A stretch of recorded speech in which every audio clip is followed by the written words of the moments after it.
Hi everyone, my name is Nicole and welcome to our employment law webinar series.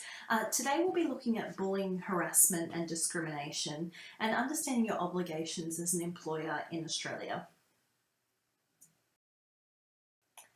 So our session today is going to focus on three primary areas. So to begin with, bullying, harassment and discrimination have attracted a lot of media attention recently. As most employers are aware, creating a work environment that is free from any form of bullying, harassment or discrimination is going to have a profound impact on your culture, employee engagement and retention.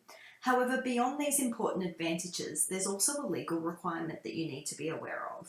So our session today is going to look at what constitutes bullying, harassment and discrimination in the workplace, your obligations as an employer, so particularly we'll look at the requirement to have a policy, training, resolving claims, taking appropriate action, and then we're going to look at the employee complaint avenues, because in Australia employees have a number of different avenues where they can actually make a complaint.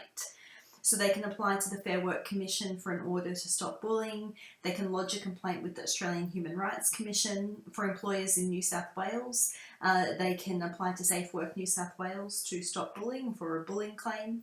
And for discrimination, they can make a complaint with the New South Wales Anti-Discrimination Board. And there's also relevant bodies in each state. So it's important to be aware of those so you know that if you do receive a complaint, how to respond and what the appropriate action is. So who am I? So if you've been listening to our webinar series, you would have heard me before, but my name's Nicole and I'm the Managing Consultant with Liquid HR. So let's start by looking a little bit around what is discrimination, bullying and harassment. They're words we hear all the time, but it's important to understand the legal background and how it's defined. So if we look at discrimination first, discrimination is treating a person or a group of people less favourably because of a characteristic or attribute they have. So there's a big long list in terms of what's encompassed under the discrimination umbrella. So let's have a look at those so you're across each of the areas.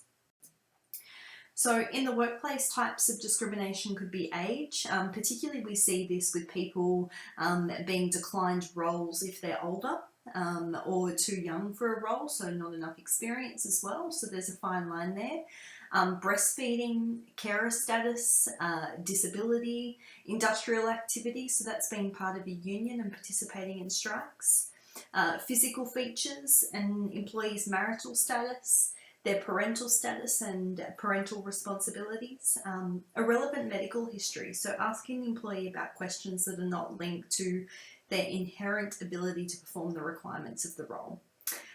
Race, their religious beliefs or activity, their gender identity, their political beliefs, their association with different people because of their maybe political beliefs or gender or religious beliefs, and the employee's sexual orientation. A question I get asked quite often is, okay, well, when is it not discrimination? This is a really wide umbrella. What is not discrimination? The important part here is when the individual is unable to perform the inherent requirements of the job, and if it would cause unreasonable or unjustifiable hardship for the employer to change the requirements of the job. So when you're determining whether a person can perform the requirements, consideration needs to be made as to whether the person could perform these requirements if you could make a minor adjustment.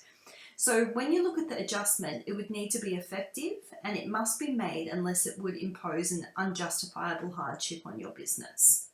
So that's not just limited to financial hardship, but also includes things that might be a detriment to health and safety of others in the organisation as well.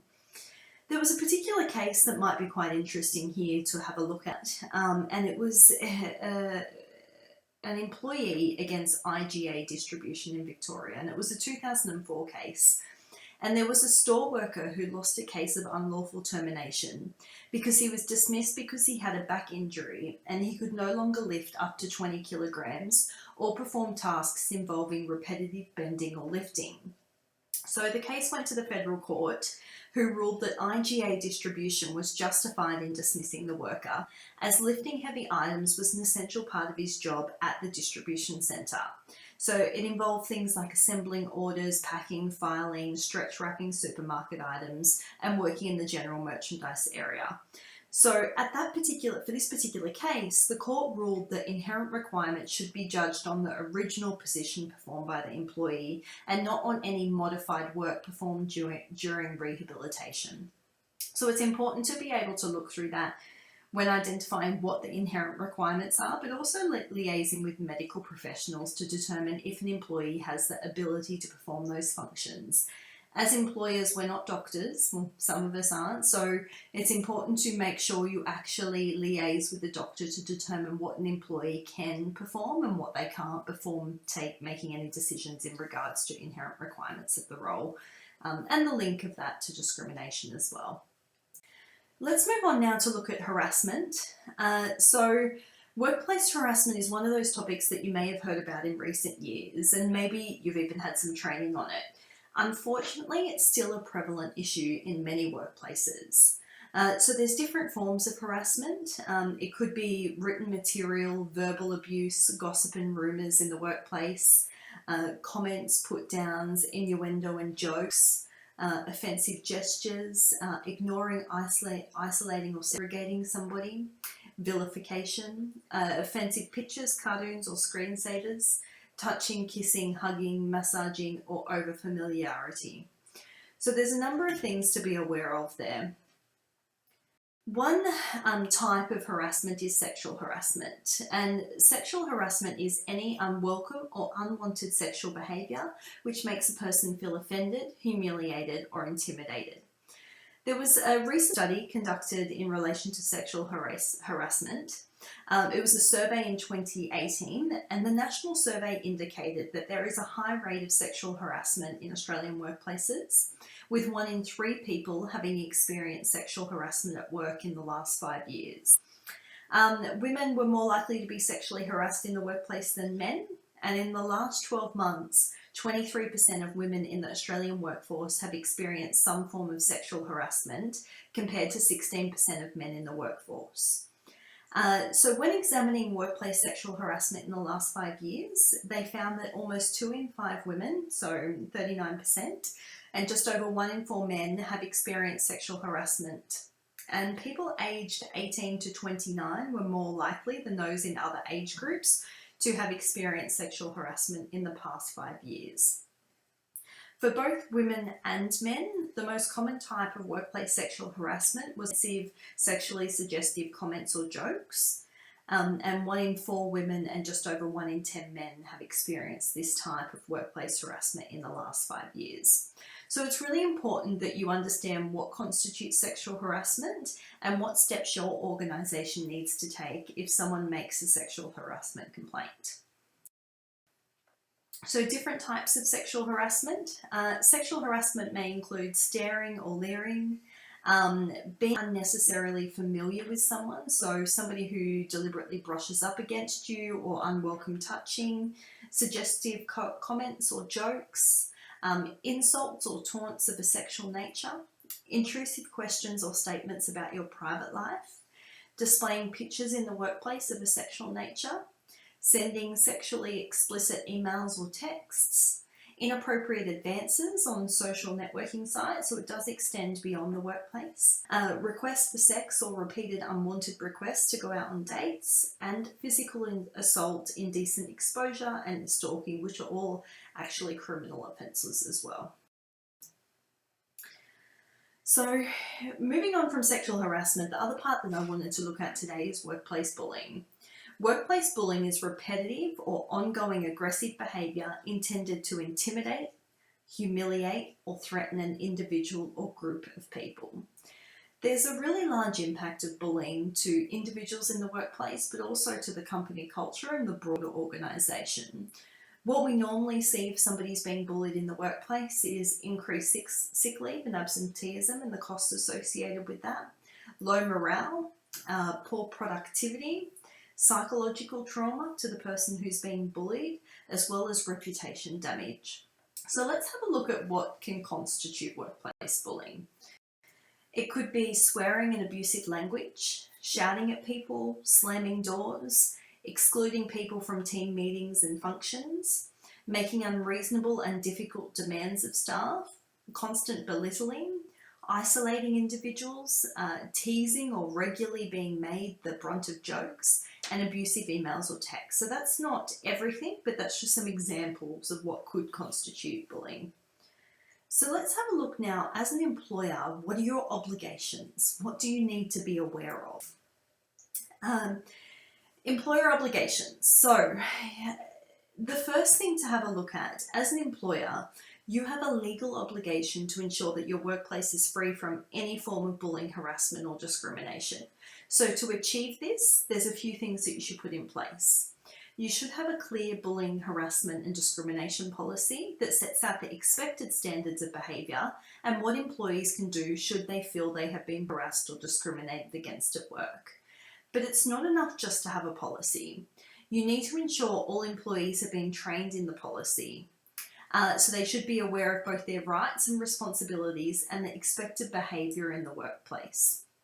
You should also have a grievance policy or some form of mechanism in place that allows employees to raise any complaints in relation to bullying, harassment, or discrimination internally in the workplace. So the procedure should outline the process the business will follow to investigate the complaints and ensure it's done so in a fair and impartial manner. You also need to ensure all complaints are addressed fairly in line with the grievance procedure and appropriate action is taken if it is determined that bullying, harassment, or discrimination is or was occurring. So once you've got all those things in place, the other thing to be aware of is the risk of employees making complaints to external bodies. So ideally your preference is you have all of those things in place, you set a really clear guideline on what is expected in your organisation and what behaviour is okay and isn't okay, you deal with any complaints as they come up. The other thing to be aware of is that employees can make complaints to external bodies. So we'll have a look through what complaints they can make externally so that you're aware of them, because if an employee feels that you're not dealing with the complaint internally or they don't feel comfortable in raising it or don't know who to raise it to, they may go to one of these bodies. Is the Fair Work Commission order to stop bullying, the Australian Human Rights Commission, for employers in New South Wales, the Safe Work New South Wales Bullying Claim and the New South Wales Anti-Discrimination Board. There's also comparative bodies in each state, or a workers' compensation claim. So let's first start by looking at the Fair Work Commission order to stop bullying. If an employee believes that they've been bullied and that the bullying will continue and they believe that bullying behaviour creates a risk to their health and safety, they can actually make a complaint to the Fair Work Commission. So they do this by completing a form, and the form is to request the bullying to stop. In this form, what the employee does is they outline some information regarding the alleged bullying behaviour, the details of the bully and the employer.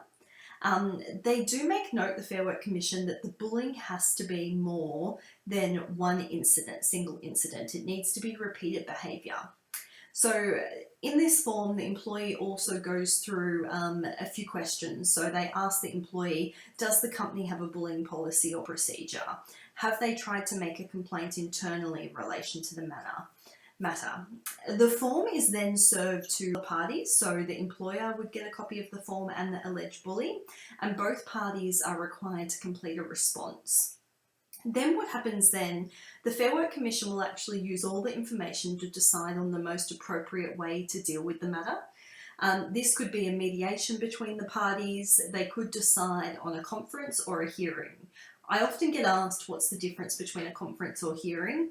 A conference is a little bit more informal. It is more private in nature, so it's not conducted public, so no one can attend. And the attempt is to try and resolve the matter between the parties. A hearing is a little bit more formal and it is public as well. In terms of outcomes for the Fair Work Commission order to stop bullying, the Fair Work Commission will issue an order that all parties must follow. If the parties fail to follow the order, there will be significant penalties that may be issued. The next one to have a look at is the Australian Human Rights Commission. So under federal anti-discrimination law in Australia, it says that people can make complaints to the Australian Human Rights Commission about unlawful sex, race, disability and age discrimination. So when a complaint is received, it's normally provided to the other party, who are given the opportunity to respond. The Commission will then coordinate a conciliation to try and resolve the matter. If the complaint isn't resolved at this stage, it is actually terminated by the Australian Human Rights Commission. They have no further power to resolve the matter. But employees then have an option to take the complaint to the Federal Circuit Court or the Federal Court of Australia within 60 days of the complaint being terminated. It will then be handled in court proceedings, and there's significant financial penalties should it be ruled that discrimination was occurring. In New South Wales, there's Safe Work New South Wales. So under the Work Health and Safety Act, employees can make a complaint to Safe Work New South Wales in relation to bullying. Like I said, there's bodies in each state.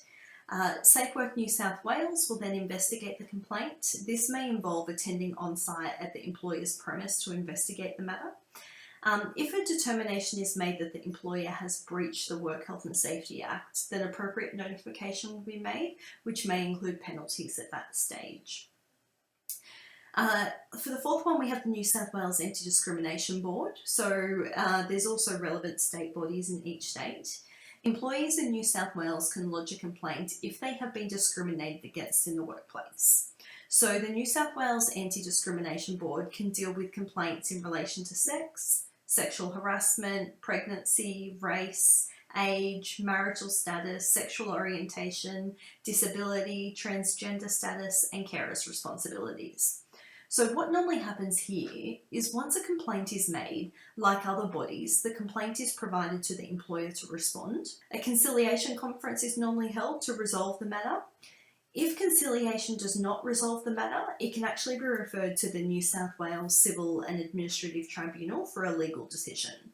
So the tribunal acts essentially the same as a court. The hearings are public and a legally binding decision will be made, which may include compensation and orders on both parties. The last one there is a workers' compensation claim. So employees who believe they have been bullied, harassed or discriminated against in the workplace may make a workers' compensation claim. If the claim is accepted, an employer can be liable for weekly wages, medical costs whilst the employee is off, and until they're able to return to work. So obviously, we can see from all of this information, it's really important to be proactive in this space and have a number of things in place to create your culture and ensure that you're creating a solid environment that does not tolerate bullying, discrimination, and harassment. Help in developing a policy for your business, facilitating training on bullying, discrimination or harassment, or investigating any complaints, please get in touch. We obviously have a lot of lengthy experience in this and have dealt with many employers who are wanting to be proactive in this space, but also those who have found themselves in the unfortunate space of having an external complaint.